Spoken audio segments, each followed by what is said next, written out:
Cuando los biógrafos e historiadores escriban la historia del siglo XX, Bill Gates aparecerá como el mejor hombre de negocios del siglo y Microsoft como una de las mayores compañías. Paul Allen y él vieron desde el principio el potencial que había para cambiar la vida de todos nosotros. Cuando empezó a ir a la universidad, ya tenía bastante claro que lo que hiciera tendría que ver con ordenadores. Lo que hace que Gates sea tan competitivo es que lo encuentra divertido. Le parece un juego emocionante como aquellos a los que jugaba cuando era pequeño. Creo que la gente percibe que Microsoft está siempre con los dos pies en la línea de la falta. No hay duda de que dentro de 100 años se hablará de él como una persona que transformó una era, igual que hoy se habla de Rockefeller y Carnegie, personas que también transformaron una era. Bill Gates.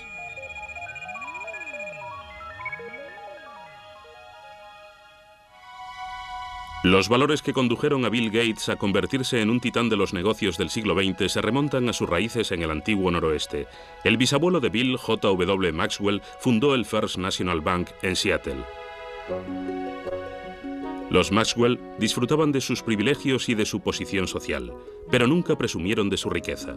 Su hijo Willard, también banquero, y su esposa Adele, una apasionada de las cartas, se encontraban entre los personajes públicos más destacados de Seattle.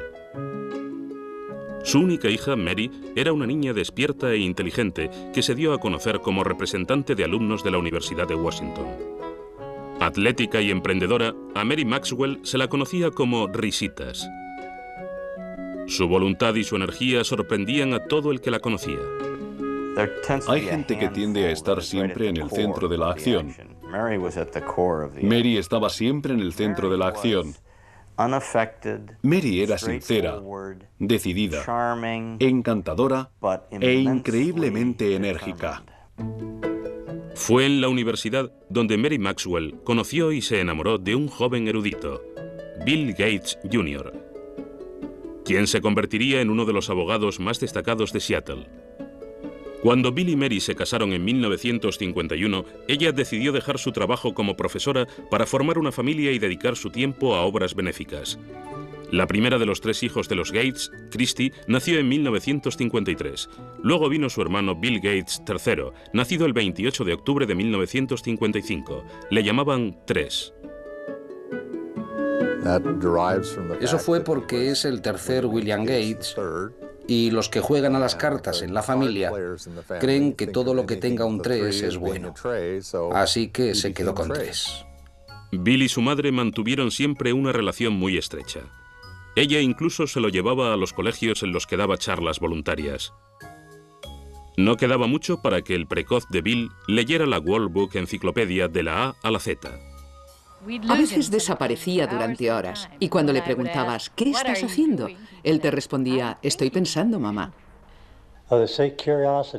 Dicen que la curiosidad mató al gato, pero no a Bill. Bill era curioso.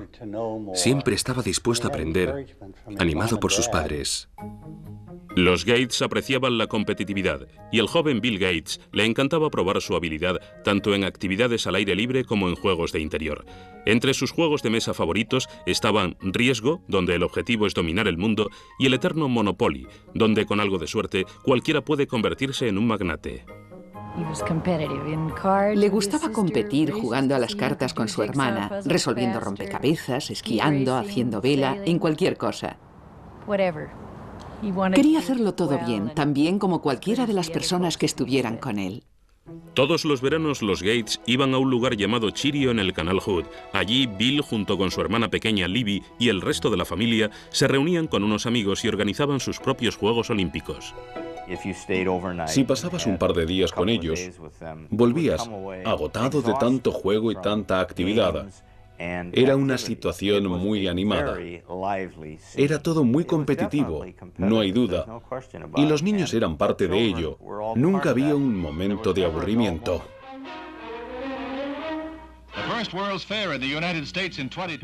Cuando se inauguró la Expo de Seattle en 1962, los Gates se apresuraron a ver las maravillas que predecían para el siglo XXI, tecnología informática incluida. A menudo Bill volvía a visitar las exposiciones de alta tecnología. Ya estaba claro que tenía una habilidad innata para las matemáticas y las ciencias. Sin embargo, Bill se estaba volviendo algo individualista y mostraba signos de rebeldía preadolescente que le hacían discutir con su madre. Mary y yo crecimos en el seno de dos familias muy estrictas, donde nuestros padres controlaban nuestra personalidad y nosotros simplemente seguimos la tradición. Este método no funcionaba con Bill, que a los 11 o los 12 años empezó a ser emocionalmente muy independiente. Estaba deseando aclarar sus ideas y averiguar lo que quería y lo que no quería hacer, y fue duro, sobre todo para Mary. Estaba bastante perdido. No se encontraba cómodo en la escuela. No estaba seguro de lo que quería hacer. Era obviamente inteligente y brillante, pero necesitaba ayuda. Recibió algunos consejos en esa época y experimentó un cambio en el colegio. Aunque creían en la educación pública, los padres de Bill pensaron que su hijo encontraría mejores consejos y más disciplina en Lakeside, la mejor escuela privada de Seattle para chicos de su edad. Solo aceptaban a los mejores alumnos, a los más brillantes, y Bill encajaba perfectamente en esa descripción. Allí empezó a transformarse, encontró nuevos amigos y clases más estimulantes. Era excelente en matemáticas. Lo hacía estupendamente en el escenario. Quiero decir que era fantástico en teatro. Le interesaba cualquier libro. No es que estuviera completamente centrado en las matemáticas y las ciencias. Tenía un amplio abanico de intereses. En 1969, cuando Bill empezó el instituto, el programa espacial de los Estados Unidos estaba en su punto álgido. En el mes de julio, la nave Apolo 11 llevó al hombre a la Luna. Pero los ordenadores que lo hicieron posible eran aún gigantes electrónicos que costaban millones de dólares y hacía falta todo un ejército para manejarlos. La mayoría de los colegios no podían ni pensar en comprar un ordenador. Sin embargo, Lakeside consiguió firmar un pacto extraordinario que sería decisivo para Bill Gates. Una compañía de Seattle ofreció a la escuela el uso de su ordenador a través de un teletipo. El joven Gates estaba hechizado por el potencial de esta máquina primitiva y empezó a pasar todo su tiempo libre en la sala del ordenador. Lo contamos con mucha frecuencia, pero es cierto. Se levantaba por las noches y se iba a trabajar con el ordenador. Luego volvía y ni nos enterábamos de que se había marchado. Recuerdo que un día nos llamó el director del colegio y le preguntamos, ¿tienen problemas con las drogas? Él respondió, no se trata de las drogas, pero tenemos algún alumno enganchado al ordenador. La verdad es que pasarse tanto tiempo con el ordenador era casi el mismo tipo de adicción. Bill Gates compartía su adicción con Paul Allen, un compañero algo mayor que no podía ser más distinto a Gates. No solo era 2 años mayor, sino mucho más grande. Mientras que Allen era callado y contemplativo por naturaleza, Bill era protestón y desafiante. Sin embargo, esta extraña pareja estaba destinada a hacer historia. Juntos escribían códigos de software. Eran competitivos, Paul Allen y Bill Gates. De vez en cuando se peleaban. Una vez Paul Allen echó a Bill Gates, que era algo más joven, del grupo en el que escribían los códigos. Luego se dio cuenta de que necesitaba que Gates volviera. No podía hacer nada sin él. Gates dijo, me alegro de volver, pero ahora mando yo. En 1970, cuando Bill tenía solo 15 años, Paul Allen y él se metieron en negocios. Se llevaron 1.400.000 pesetas limpias con Trafo Data, un sistema computerizado que crearon para medir el tráfico en el área de Seattle. Aunque Bill contaba con el dinero de la familia, estaba decidido a amasar su propia fortuna. El padre de uno de los amigos de la infancia de Bill contaba que Bill olía los dólares y que siendo un niño conocía el valor de un contrato. Incluso tenía un contrato para utilizar el guante de béisbol de su hermana mayor, un documento firmado y perfectamente legal. En el verano de 1972, a los 17 años, Bill fue a Washington, D.C. para trabajar como ayudante del Senado. Esta toma de contacto con la política y el gobierno le sería de gran ayuda más adelante. Ese otoño, cuando regresó a casa, solicitó un permiso en la escuela, ya que Paul Allen y él habían conseguido su primer trabajo en una compañía de ordenadores. Empezaron a hablar de fundar su propia compañía, pero los Gates insistían en que su hijo terminara el instituto y fuera a la universidad. A su madre le preocupaba que estuviera socialmente inadaptado. Tal vez lo estuviera, pero tenía otras cosas en la cabeza. No era ni maleducado ni brusco. Simplemente marchaba al son de otra canción. Es un genio y tiene sus propios planes. Bill se graduó en Lakeside en 1973. Sus padres se sentían orgullosos de que le hubieran aceptado en la Universidad de Harvard. Sin embargo, su futuro ya estaba en marcha y estaba dirigido por los ordenadores. En otoño de 1973, Bill Gates se despidió de su familia y de Seattle y se dirigió al este, concretamente a Cambridge, Massachusetts. Durante su primer año en Harvard, pensó en estudiar Derecho, pero ningún curso le activaba la imaginación como lo hacía el trabajo con los ordenadores. Bill siempre estaba decidido a hacer lo que le interesaba. Para lo que menos le interesaba, entre ello las clases, simplemente se dejaba llevar y utilizaba su talento. Recuerdo que estaba en una clase de introducción a la literatura griega en la que, ni hablar de lo que estuvo haciendo durante el año, claro, pero se quedó despierto la noche anterior al examen, luego se durmió en medio de la prueba y aún así sacó un notable. No es extraño que Bill se quedara dormido en el examen. Entre las clases y el tiempo que pasaba en la sala de ordenadores de Harvard, parecía que estaba en marcha las 24 horas. Llegaba a la habitación y a veces ni se quitaba la ropa. Simplemente se tumbaba en la cama, que por supuesto estaba sin hacer porque nunca tenía tiempo para eso. Y se quedaba dormido, con la puerta abierta, completamente vestido. Se tumbaba y se dormía. Cuando había descansado, ¡boom!, se levantaba y se ponía en marcha. Bill tuvo el tiempo suficiente como para hacer buenos amigos en Harvard, pero su vida social no era prioritaria. Solo salía con chicas de vez en cuando y obtenía diversos resultados. Entrevisté a varias mujeres que habían salido con Bill alguna vez y una me dijo que la primera pregunta que él hizo fue ¿cuánto sacaste en el SAT? Esto no es exactamente lo que a una jovencita le apetece escuchar, pero Bill Gates había sacado 800 puntos en la parte de matemáticas de la prueba. Estaba muy orgulloso de ello y quería asegurarse que la chica que saliera con él había obtenido un buen resultado. Bill destacaba en matemáticas, pero cuando se dio cuenta de que no era el número uno en Harvard, decidió no hacerse matemático. Mientras seguía sin saber a qué dedicarse, continuó probando nuevas actividades fuera de la clase. Pasaba mucho tiempo jugando al pinball y a los videojuegos, sobre todo al póker. En la universidad todos jugábamos mucho al póker. Es un juego muy competitivo y, en cierto modo, puede que sea una forma perfecta de prepararse para el mundo de los negocios. Bill pasó de ser un jugador al que cualquiera podía ganar a ser muy bueno. Pero fue Paul Allen, antiguo compañero de colegio y socio de Bill, quien trajo la suerte a Gates. Allen se había trasladado a Boston para trabajar. En diciembre de 1974, cogió una revista en Harvard Square. La portada de Popular Electronics anunciaba la llegada del primer mini ordenador, Altair 8800. Corrió a mostrárselo a Bill. Gates y Allen sabían que el ordenador personal había llegado. Sabían que iba a ser algo fuerte, algo revolucionario para la sociedad. Supieron reconocer el momento. El Altair estaba fabricado por una pequeña compañía de Albuquerque, Nuevo México, no muy lejos de la central nuclear de Alamogordo. Ed Roberts, director de la compañía, buscaba a alguien que elaborara el software de su único ordenador personal. Gates y Allen le convencieron de que podían hacerlo, así que estuvieron trabajando día y noche en la sala de informática de Harvard durante 2 meses.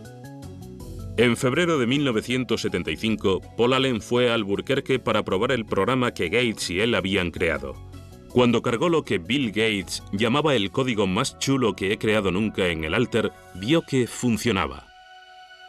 Este sería un momento histórico en la industria del software. No creo que apreciáramos lo de Albuquerque en ese momento, pero no tardamos en darnos cuenta de que estaban en el comienzo de algo que podía ser importante. Para un Bill Gates que solo tenía 19 años, ya nada sería igual. En verano de 1975, Paul Allen y él fundaron Microsoft. Su trabajo con la compañía de Ed Roberts resultó llevarles tanto tiempo que Bill tuvo que dejar Harvard antes de terminar su último año para trasladarse a Albuquerque. Para Mary Gates, la decisión de su hijo fue una gran decepción.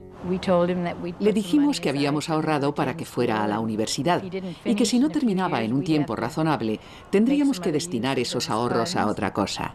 En ese momento nos dijo que estaba de acuerdo, que probablemente volvería a estudiar cuando llegara el momento.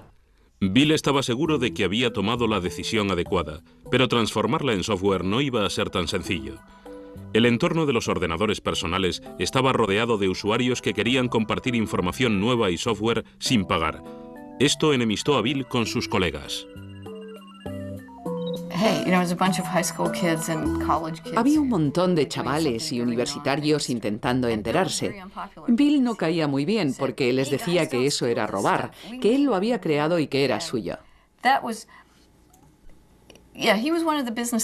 El negocio estaba lleno de piratas informáticos. De hecho, Gates escribió una carta a los aficionados a los ordenadores advirtiéndoles acerca de las consecuencias de copiar el programa de Microsoft. Empezaba: la mayoría robáis software. El hardware hay que comprarlo, pero el software se comparte. ¿A quién le importa si se paga o no a los que lo hicieron? ¿Os parece justo? Sin embargo, los que lo roben, al final perderán. Se le veía como una especie de renegado. La ética que prevalecía entonces era distinta. Pero creo que la industria del software no habría evolucionado como lo ha hecho sin alguien que estuviera ahí para decir lo que hacía falta. Bill también había tenido problemas con Ed Roberts, que le consideraba un mimado odioso. No estaban de acuerdo en casi nada, y Roberts era un magnífico adversario. Ed Roberts era un hombre bastante grande. Medía 1,80 m y pesaba 130 kilos. Y Bill Gates era... Vamos, había creado Microsoft con 19 años y parecía que tenía 13. Estaba empezando a salirle barba y ya se enfrentaba con Roberts cara a cara. El enfrentamiento final tuvo lugar en mayo de 1977, cuando Roberts vendió el negocio y Gates tuvo que demandarle para quedarse con el software que Paul Allen y él habían creado para la compañía. Gates ganó. Microsoft empezó a crear nuevos programas. Gates y Allen empezaron a vender sus productos a otras compañías informáticas. A finales de 1978, con unas ventas cercanas a los 80 millones de pesetas, trasladaron Microsoft de Albuquerque a Seattle. Bill se alegraba de haber vuelto y metió la quinta para promocionar la empresa en su ciudad. We always design with the future in mind. Our research people are always tracking the latest in hardware and software technology. El auténtico genio del marketing de Microsoft era Bill Gates. En los primeros momentos, era el quien salía a la calle para vender su compañía y su software. A menudo se llevaba a su madre en sus viajes. La madre de Bill, respetada y con buenos contactos, se convirtió en un personaje fundamental en la trayectoria profesional de su hijo. Mary trabajaba en varias corporaciones y en la Universidad de Washington. Estaba en la junta directiva de United Way. Además, conocía al director de IBM y así fue como su hijo conoció al director de IBM gracias a ella. En noviembre de 1980, IBM llamaba a la puerta de Microsoft.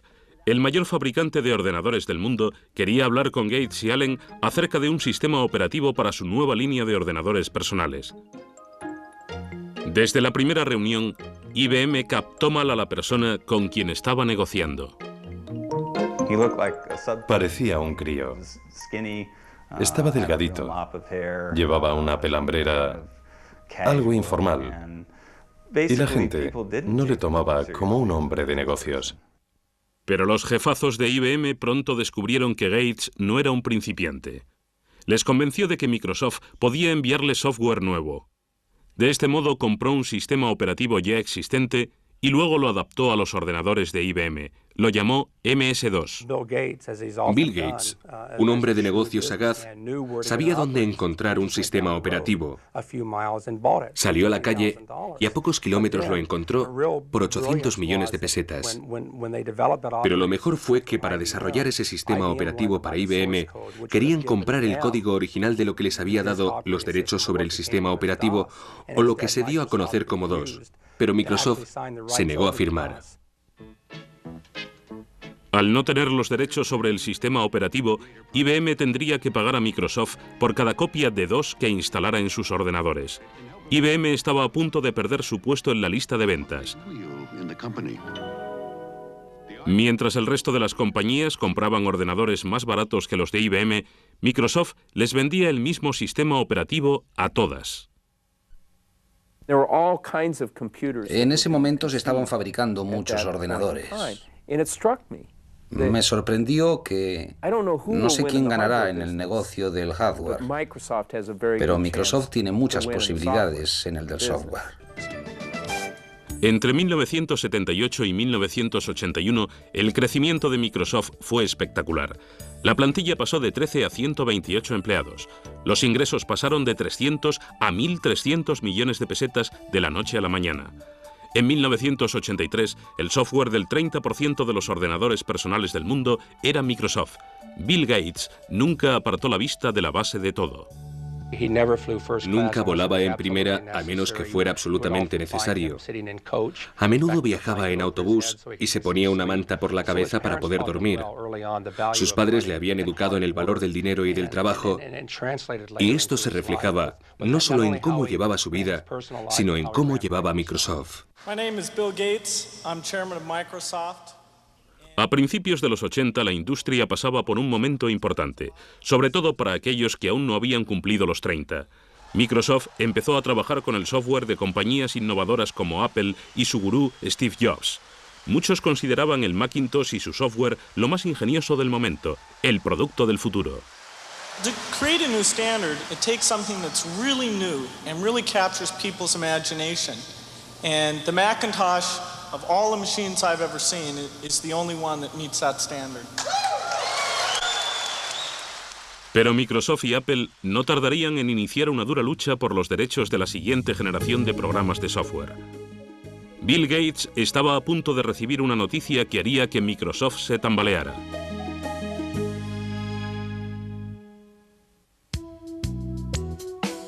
En 1983, el futuro de Microsoft y de un Bill Gates de 28 años no podía presentarse más halagador. El negocio de los ordenadores estaba en alza y cada vez había más demanda de software. Bill Gates y Paul Allen se convertían en los reyes de la era de los ordenadores. Pero en medio del tranquilizador ascenso de la compañía, le sorprendió una terrible noticia. Paul Allen, amigo y compañero de Bill desde el instituto, sufría el mal de Hodgkins, un cáncer. Le dio a Bill una perspectiva que antes no tenía. Siempre fue muy decidido y muy exigente. Puede que esto le ayudara a comprender un poco mejor lo que pasan las personas con problemas de salud. La enfermedad de Allen remitió un año después, pero él nunca volvió a tomar parte en el día a día de Microsoft. Para dos hombres de 30 años que habían creado una compañía de importancia mundial y habían ganado millones, era el fin de una era. Creo que la historia demostrará que su relación era muy dinámica. A menudo les comparo con los Beatles, Lennon y McCartney. Las canciones que escribieron juntos son las que recordamos y las que se siguen oyendo una y otra vez, aunque ambos eran excelentes letristas. Aún escuchamos las canciones que escribieron cada uno por su cuenta, pero de algún modo juntos eran aún mejores. Lo mismo sucedía con Paul y Bill. En 1984, Bill Gates se había convertido en la única cara de Microsoft. En abril de ese mismo año, la revista Time le reconoció como el principal representante de una nueva generación de hombres de negocios, una que entendía de tuercas y tornillos, pero que conocía las estrategias corporativas. Al trabajar con Bill ves que en cualquier reunión elabora un perfil de cada caso. ¿Qué pasa con esto? ¿Qué pasa con aquello y esto otro? Básicamente, crea en su cabeza una lista muy estructurada de todo lo que puede pasar y luego se dedica a resolverlo. A menudo Microsoft era como un campamento para estudiar matemáticas, donde el estilo exigente de gestión que proponía Gates mantenía vivo el proceso creativo y a menudo provocaba enfrentamientos serios. El Gates de la primera época lo rebatía todo. Para él todo era la idea más absurda que había oído jamás. En parte era para probarte. Era como, bien, si no estás de acuerdo, convénceme de que no es la idea más estúpida que he oído jamás. Para estar en lo más alto de una industria en continua evolución, había que tener ganas de luchar constantemente. Gates se rodeó de un equipo que compartía su ética profesional. Trabajamos para lanzar un nuevo producto de software. No queríamos quedarnos en Seattle. Miriam Lubaub, ayudante de Bill, cuenta la siguiente anécdota. Ella acababa de entrar en la compañía. Una mañana se encontró a un hombre durmiendo debajo de una mesa y resultó ser Bill. Miriam estuvo a punto de llamar a la policía. El esfuerzo se estaba viendo recompensado. Microsoft recaudó 22.400 millones de pesetas en 1985. Inevitablemente, el hecho de dirigir una compañía durante las 24 horas del día pasó factura a la vida social de Bill. Consiguió tener una novia formal, Jill Bennett. A ella le parecía difícil mantener una relación con alguien que era capaz de trabajar 3 días seguidos sin dormir. A veces se quedaba sentado en los escalones de la entrada, medio muerto. Hablaba con ella, pero mientras estaba pensando en software y haciendo alguna otra cosa más. Ella decía que era increíble verle. En el centro de este trepidante ritmo de vida se encontraba un nuevo producto. En 1986, Gates lanzó Windows, que se convertiría en la firma de la compañía. La crítica enseguida comentó que el uso del ratón y los iconos era más aburrido que el Macintosh de Apple, que se consideraba el sistema operativo más fácil de utilizar. If you know how to point, you already know how to use it. Macintosh, the computer for the rest of us. Apple había permitido a Gates el acceso a toda su tecnología mientras él estuvo trabajando en el nuevo software para Macintosh. Gates aconsejó a Apple que sacara la patente del software. Pero Apple estaba más interesada en vender ordenadores que en el programa, así que ignoraron la propuesta. Una vez más, Gates aprovechó la ocasión y salió corriendo. En esta industria competimos y colaboramos al mismo tiempo. Un día Bill me dijo, ¿sabes una cosa? Soy un competidor, así que aunque eres mi amiga, no me des información que no quieras que use contra ti. Porque voy a competir contigo y si me dices algo que me pueda servir, lo utilizaré. Pero Apple decidió que Gates no se iba a aprovechar del negocio, así que amenazó con presentar una demanda contra Windows. Gates se negó a pasar el software de Microsoft que Apple necesitaba tan desesperadamente. Al final, Microsoft venció a Apple ante los tribunales. Finalmente, Microsoft demostró que aunque ambos ordenadores funcionaban de forma similar, cada una de las funciones de Windows era muy diferente a las de Macintosh. Aunque la primera versión de Windows no era perfecta, le dio a Microsoft un nuevo empujón económico. En 1986, Bill Gates puso a la venta la compañía. Se quedó con el 45% de las acciones, lo que le convertía en millonario a los 31 años. Aún así, Gates nunca se sintió seguro con respecto a la situación de la compañía. No quiere fallar. Y cuando se tiene ese miedo, cuando estás siempre mirando hacia atrás, a ver quién viene y quién pretende quedarse con Microsoft, te consumes y te haces la persona más competitiva de la industria. Vive intensamente. Gates fue ganándose la reputación de ser despiadado y algunos empezaron a aliarse para ir contra él. IBM empezaba a ganar popularidad y tenía en su mano la posibilidad de quitar de en medio a Microsoft para siempre. En 1987, Bill Gates era uno de los billonarios más jóvenes del mundo. Y Microsoft parecía tener luz verde en el suministro de software para ordenadores personales. Sin embargo, estaba a punto de enfrentarse a una grave crisis. Ahora que los peces habían despegado, IBM decidió atacar con su propio sistema operativo para desbancar a dos cuyos derechos eran de Microsoft. El nuevo sistema se llamaba OS2. Nos preocupaba saber si podríamos capear el temporal, sobre todo teniendo en cuenta que era un temporal muy fuerte. IBM, una compañía muy fuerte, muchos empleados, mucho dinero, capacidad potencial para apartar a Microsoft del negocio de los sistemas operativos. Paradójicamente, Microsoft intervino en la creación de OS/2, pero Bill Gates no quería abandonar su sistema.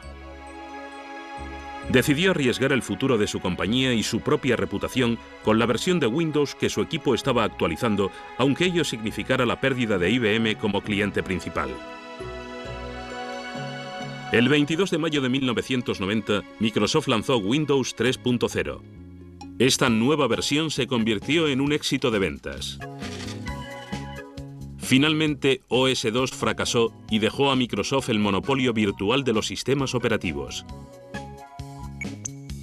La Comisión Federal de Comercio empezó a recibir quejas de que Gates utilizaba su control sobre los sistemas operativos para acabar con la competencia recortando los precios de los productos Microsoft. Parecía que el director de Microsoft se estaba creando una imagen de ángel exterminador. Bill Gates no es un vándalo. Simplemente necesita ganar. Hacerlo de una forma elegante o no carece de importancia. Lo importante es ganar. Una política de precios agresiva no era lo único que se le criticaba a Microsoft. En 1993, el Departamento de Justicia abrió una nueva investigación. Estudiaron el hecho de que Microsoft estuviera cobrando a los fabricantes de ordenadores unos derechos según el número de ordenadores que vendieran, incluidos los que no llevaban el software de Microsoft. Hicieron pagar los derechos a los fabricantes de ordenadores, tanto si llevaban el software de Microsoft como si no. De este modo, evitaban que la compañía entrara en el mercado. The Justice Department has charged Microsoft, the world's largest software company, with using unfair marketing and contracting practices to choke off. En julio de 1994, Microsoft consintió dejar de cobrar los derechos en cuestión y el Departamento de Justicia cerró el caso. Gates nunca admitió que Microsoft tuviera un monopolio e insistía en que simplemente estaba proporcionando un software mejor a precios más bajos. We're not like an alligator. We don't go around and eat things. We come out with these little boxes, these nice little software packages, and you stick them in your computer and you either have fun using it and it helps you get things done or not. Pero para los inversores no era tan sencillo. Las investigaciones del gobierno y la lucha con IBM y Apple hicieron que el valor de las acciones de Microsoft descendiera. Ahora más que nunca había que sacar la siguiente versión de Windows. Gates encontró un modo de relajar la tensión. Apareció en una campaña publicitaria con Steve Ballmer, el Top Gun de Microsoft. Hizo varias apariciones estelares en convenciones. Un día incluso llegó vestido de Mr. Spock. Gates instituyó las microolimpiadas. Esta desordenada competición entre los empleados de Microsoft recuerda a los juegos a los que Gates jugaba de pequeño en el canal Hood. Era como un campamento de verano para adultos. Íbamos a su casa y él se pasaba siglos pensando en nuevos juegos. Era el maestro de ceremonias. Nos dividía en equipos teniendo en cuenta cómo íbamos a interaccionar y luego nos poníamos a jugar a los juegos típicos de los campamentos. En una de esas microolimpiadas es donde conocí a Melinda. Melinda French tenía 28 años, se había graduado en Duke y tenía un máster en gestión y dirección de empresas. Llevaba varios años trabajando en un puesto directivo en Microsoft. Para los familiares y amigos de Bill, estaba claro que era la mujer con quien Gates, a sus 37 años, había decidido pasar el resto de su vida. Estuvo saliendo con Melinda bastante tiempo antes de la boda. Siempre parecía que había algo especial entre ellos. Tenían tal nivel de intimidad y de conexión que saltaban chispas. Es una persona maravillosa. La pareja perfecta para él. Es muy inteligente, organizada, comprensiva. Le interesa mucho la familia y la vida familiar. Bill y Melinda se casaron en Hawái el 1 de enero de 1994. La noche antes de la ceremonia, Bill organizó una velada especial para Melinda. Contrató a Willie Nelson para que tocara la noche antes de la boda. Fue toda una sorpresa. Bill se levantó y dijo: estoy absolutamente enamorado de Melinda y quería cantar algo para ella esta noche, pero como no canto muy bien, le he pedido a un amigo que venga y que nos cante algo. Fue una gran sorpresa. Bill encontró en Melinda una compañera que no solo le daba la clase de felicidad personal que buscaba, sino también entendía las necesidades del negocio. Pero meses después de la boda, la felicidad de Bill se convirtió en angustia. Su madre, Mary, que había sido su más fiel aliada, sufría cáncer de mama.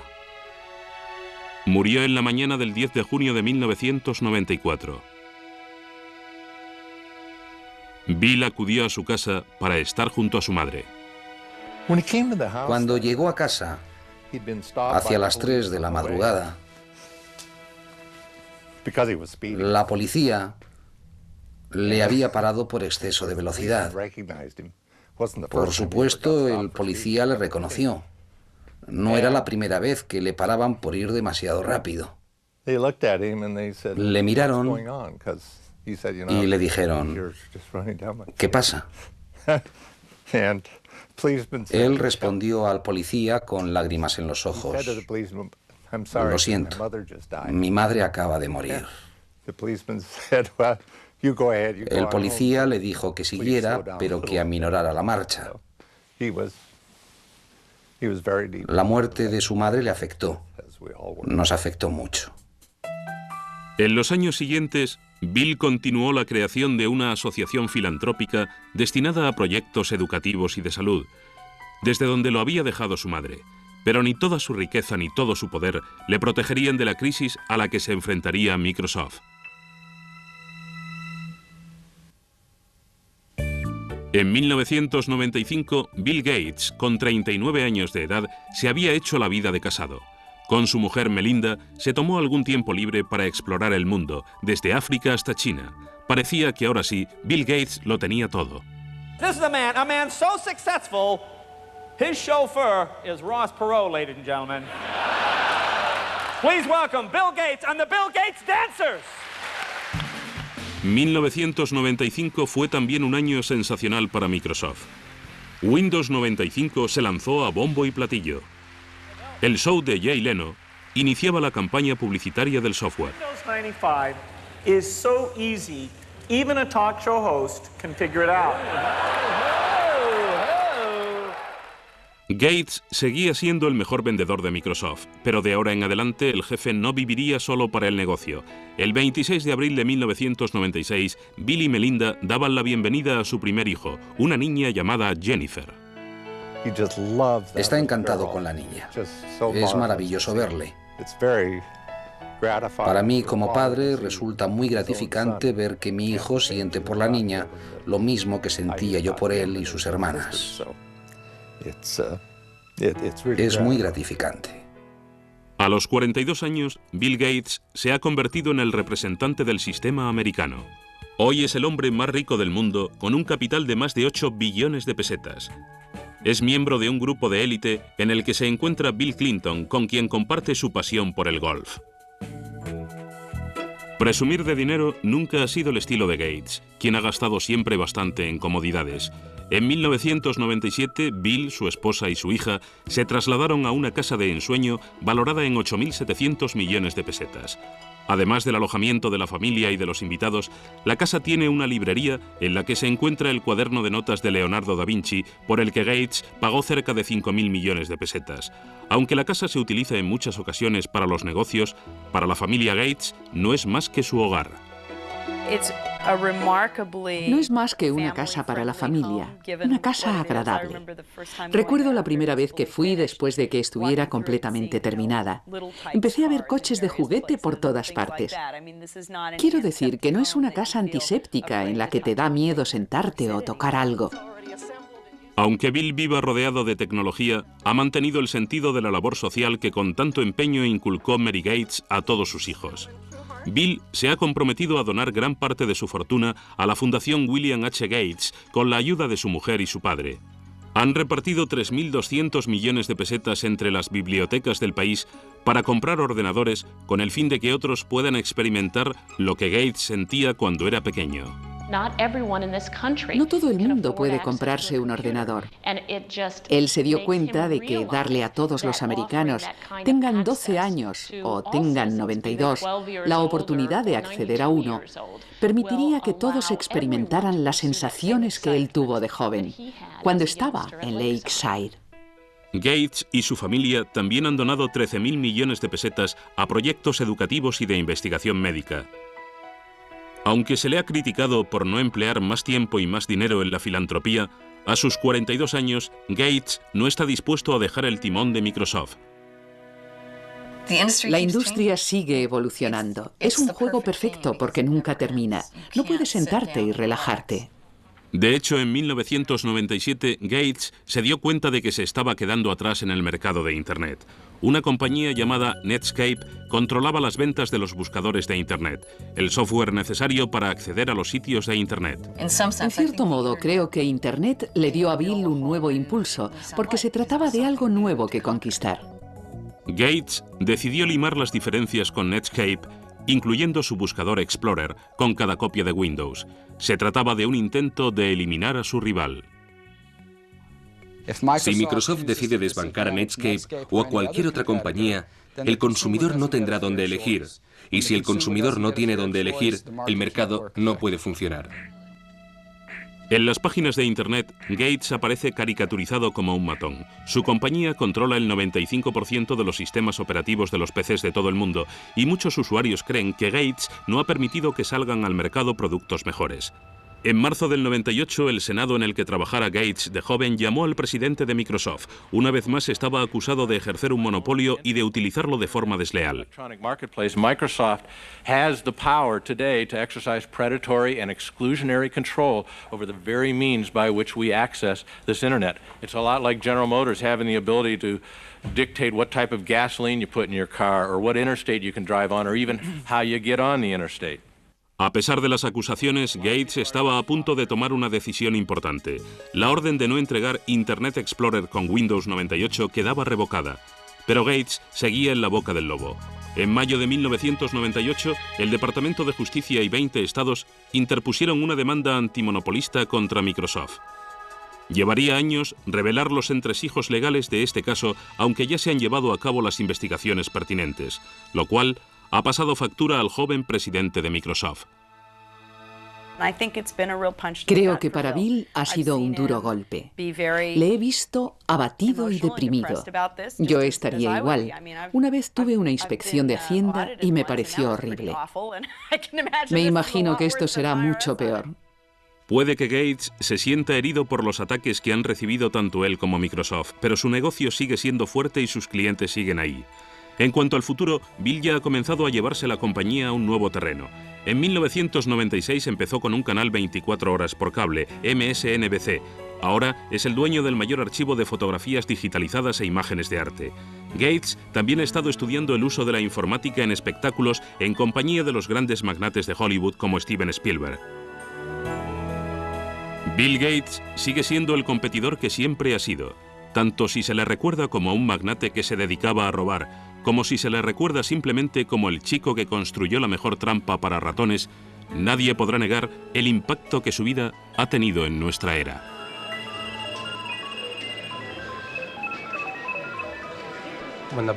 Cuando biógrafos e historiadores escriban la historia del siglo XX, Bill Gates aparecerá como el mejor hombre de negocios del siglo y Microsoft como una de las mayores compañías. Es increíble lo que ha conseguido en poco tiempo. No hay duda de que es uno de los mayores éxitos del siglo XX.